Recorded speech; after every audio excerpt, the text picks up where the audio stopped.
My beautiful people, welcome to the Happiness Growth Podcast.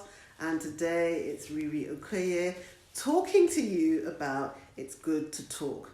Now, yesterday we went to visit a friend of ours, and he's quite a socialite, and he had quite a few people in his house. And we were all communicating, we were talking, we were laughing. It was great. We had a lot of conversation, and I went home with a great sense of happiness because I'm an extrovert and I get energy from being around people. But I was just thinking about the topic. Even before I went to his house, it was a topic that was on my mind about communication and barriers and how those barriers can decrease our happiness. So I was, just thinking recently about something that happened, and it was somebody made a comment on my Facebook page about my hair. And I wasn't sure what the person actually meant. I didn't know whether it was an insult. I didn't know whether it was sarcasm. I just didn't know. But I knew that I was angry about it. So I went into Messenger and I said to her, can you explain to me what you meant about that comment? Because I wasn't clear. And by the time she explained it to me, we were laughing because it was nothing to do with my interpretation, And she was like, oh my God, should I change it and everything? And I was like, no, as long as I know, that's fine, But that is what it is. There are barriers to communication, and those barriers are the things that are getting in the way of relationships, family problems, sibling problems, parent and child problems, because of this lack of, getting the right information. And some of these barriers include things like fear of rejection. I remember once I was having a communication with a family member that I had not seen in a long time, a relative, and I was asking her questions. I was asking her about, her country, where she was living, just all sorts of questions. And then somebody said to me, oh, you're asking too many questions. And I just thought, I wasn't even asking you the question, and the person that I was asking the question was not telling me, so after that you think to yourself, if I go somewhere and I haven't seen somebody for a long time, should I not ask them questions? But if you don't ask them questions, then how are you going to understand where they're at? How are you going to bond, So I believe that it's important to ask questions. Obviously, keep the questions general. Don't be so intimate, especially if you don't have that kind of relationship with the person. So there's that. There's fear of rejection. There's fear of being ignored. How many times have you tried to communicate with somebody, but what do you get? You get ghosted. So sometimes people don't want to communicate because of that. All right. And there's also perception barriers, especially on social media, because remember, on social media, all you're seeing is the highlights of somebody's life, aren't you? You're not seeing, you just get snippets of their life. So a lot of things that we say, and then unless you're going into a detailed video on social media, a lot of things that we say are just snippets. So then if somebody just hears a snippet of what you say, they can misjudge, what you're really trying to communicate, all right? And that also happens on WhatsApp, because WhatsApp is very short texting to people. And if you're not clear about what the person is trying to say, you can make up all sorts of judgments in your mind. Because I remember when I'm teaching communication, I tell my students that somebody's tone is also effective in communication.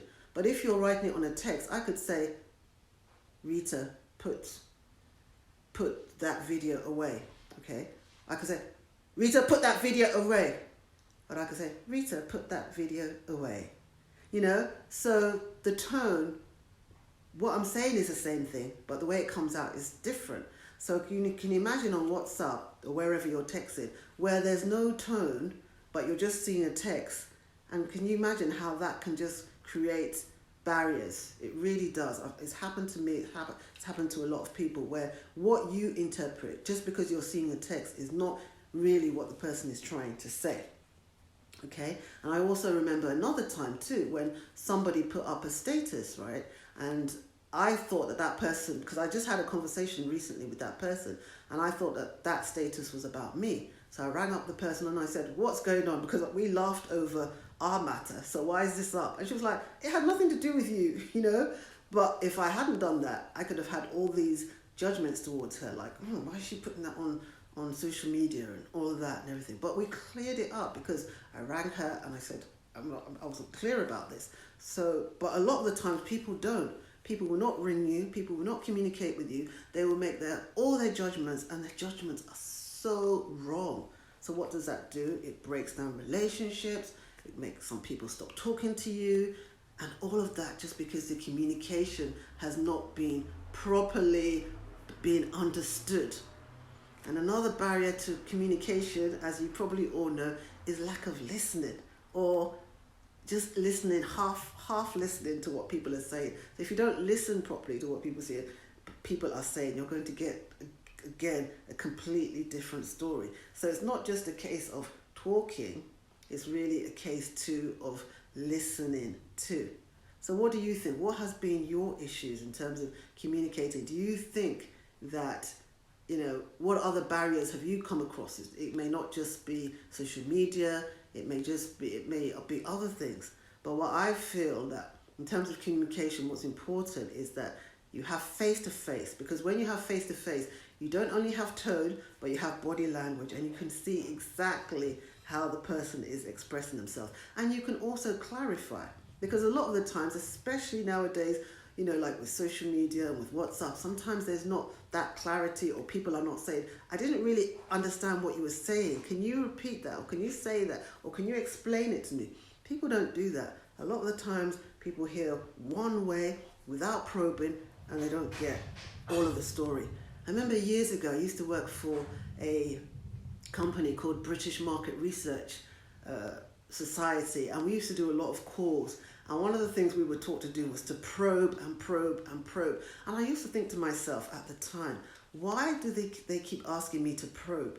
But the reason why they were asking me to probe and to keep asking is to get a clear picture of what the person was trying to say, And sometimes, I know it may come across as if you are being inquisitive, even annoying, but if you want to make sure that there are no misinterpretations, there are no judgments, and that you want to be clear about what you're hearing, about what the person is saying, probing, asking for more. Really, can you explain it further? Did you really mean it like that? Can I just summarize what you just said, just so that I'm clear that I've got the right picture? I'm not saying that you have to say it exactly like that, but do you know what I mean? You want to get the clear picture of what somebody is communicating to you rather than half the picture, because if you get half the picture, it may not be the true picture. And for me, when you are communicating effectively and the person is receiving it effectively, and you're both understanding each other, then what does that do? It improves your happiness, well-being, relationships. This is a new year. We want to have deep relationships. We want to have relationships where everybody is understanding each other. And how do you understand yourselves? By effective communication. That is the plan. That is the goal, because in life, unless you're going to just lock yourself into a room or into a house, you are going to always be connecting with people, whether it's in the office, whether it's at work, whether it's socially, whether it's with clients. So that effective communication needs to be a key. And as I said to you before, it really does improve your happiness. I was so happy yesterday when I was connected with all of my friends. We were just having a laugh. And it's not just there, that's how it should be, that's how life should be.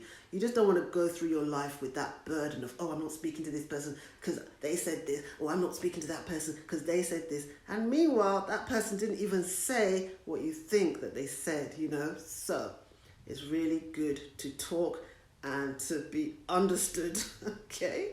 And to listen effectively. So that's it for me. We've come to the end of this show, the Happiness Growth Podcast with Riri Okoye, and I look forward to speaking to you again next week. And thank you for watching this episode of the Happiness Growth Podcast. If this is the first time that you are tuning into this channel, why don't you go ahead and hit that subscribe button and put on the notification bar so that you can get other videos like this.